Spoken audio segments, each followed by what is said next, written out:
I know Gabon, Uganda, Swaziland. I did not touch on you. But like I said, I'm an African. And it is only a matter of time that I walk upon your shores.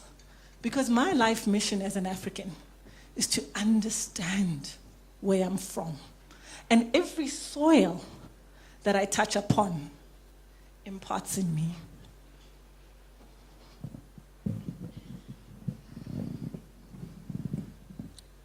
Ladies and gentlemen, there's an African proverb that says, by crawling, a child learns to stand. The one thing that I find quite profound about this proverb and what it has to do with business is that when you start off a business, it's pretty much like an infant. It cries a lot. It makes you sit up at night and you wonder, why did I get myself into this?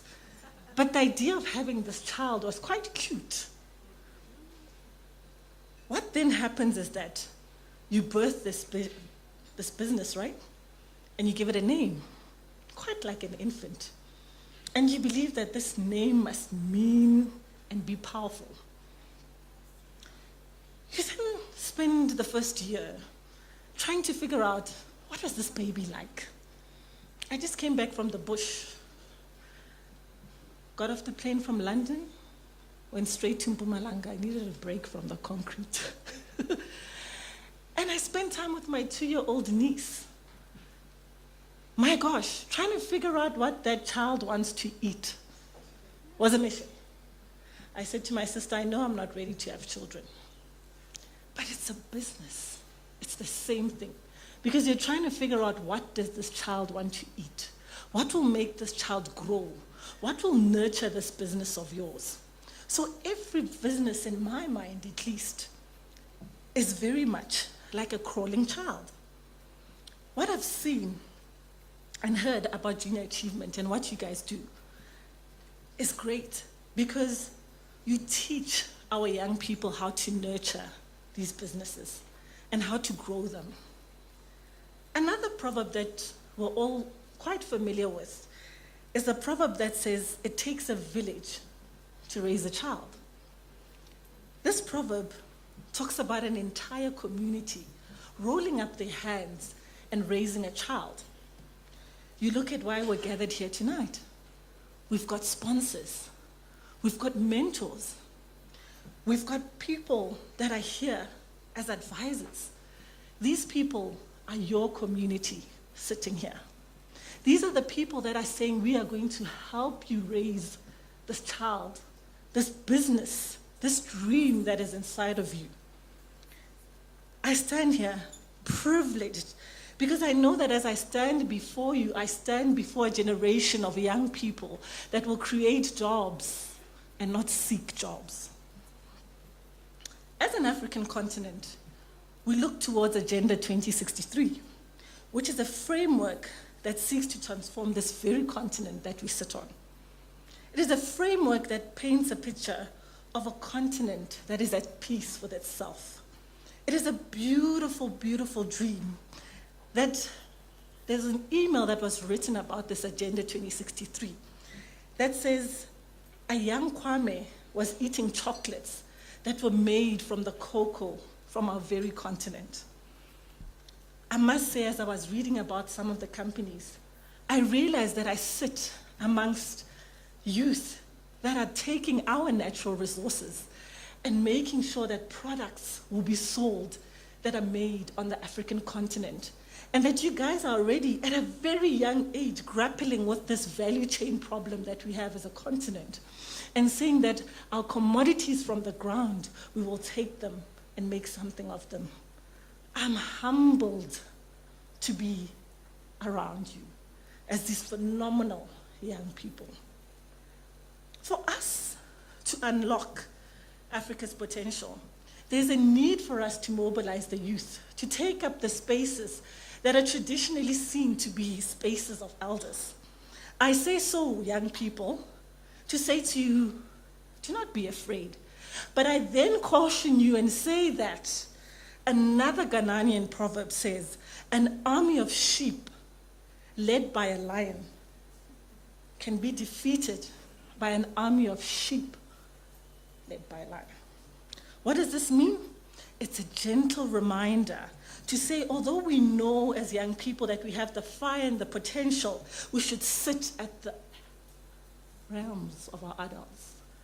We should listen to our elders and the wisdom that they had.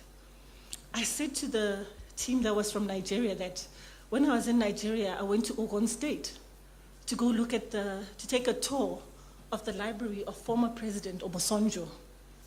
I walked out of that library and I knew that things had to change. And I was fired up because I learned from the path that he had walked. There is wisdom in sitting with your elders and learning from them. So don't be deceived, young people, that our elders are now old and they must move. We should rather say to them, these are my ideas. And you'll be amazed. They'll say to you, oh, I had a similar idea. Actually, consider this, and you shall see your success. Because as Africans, we respect our elders because we understand that there is knowledge that lies in their eyes that we haven't seen. So we are able to walk a journey through their eyes and make sure that we do not fall into the pitfalls.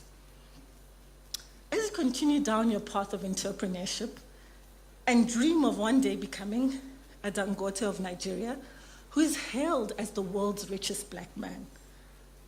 As you continue down this road and you want to become Bethlem Alumi, who grew up in a poor village in Addis Ababa, Ethiopia, whose fast growth of her African footwear is renowned globally.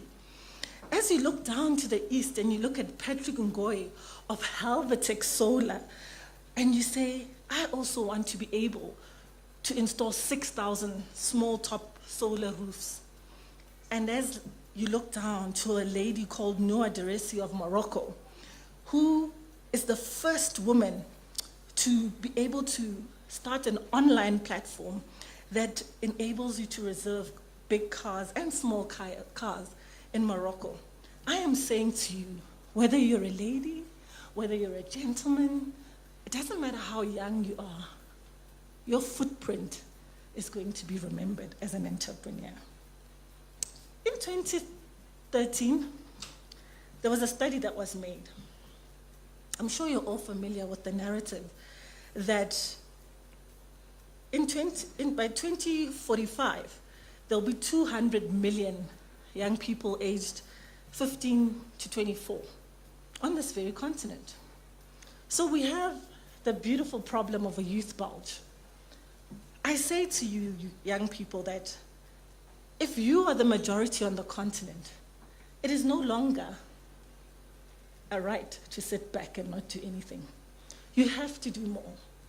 I love that the mayor talked about being a multi-potentialite. People say to me, when do you sleep? I say to them, I'll sleep and rest when my continent is at peace with itself. I'm exactly that. You have to be able to be a multi-potentialite. You have to be able to convert your skills to help.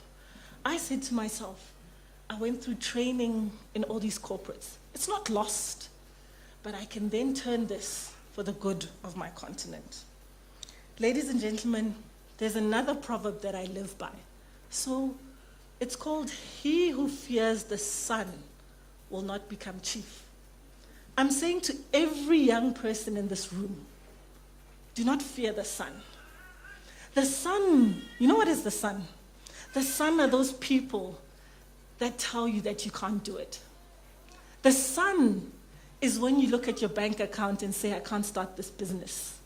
The sun is when you realize that the dream that you have for your life keeps you away from your family, but you know you need to do what you need to do. The sun is when you know that you're becoming an abnormality, but the vision that you have for yourself is greater than you being a normal being. Do not be afraid. Cling on to that sun and go forth. In closing, in line with your theme, innovate, create, and be great, I'd like to tell you a story about a young girl.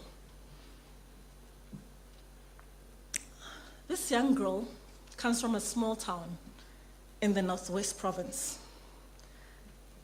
The young girl's grandmother was a domestic worker.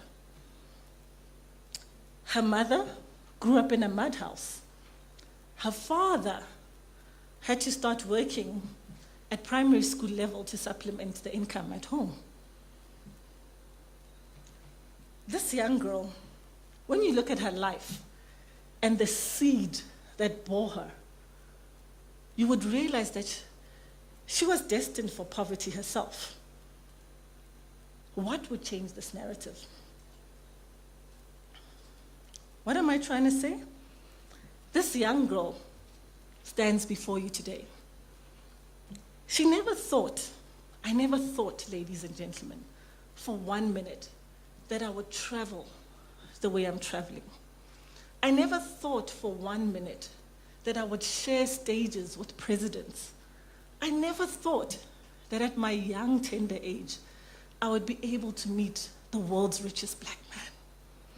I never thought that I would found a company that goes into prisons and talks to high maximum prisoners, and I feel nothing. I never thought, ladies and gentlemen, that I would work for the top companies that I've worked for. What am I trying to say to you? This girl who was destined to be poor is now the founder of Afrovisionary and has dedicated her life to the continent. And when I talk about Africans, I talk about Africans in the diaspora as well. When I went to London, I was not invited by the English.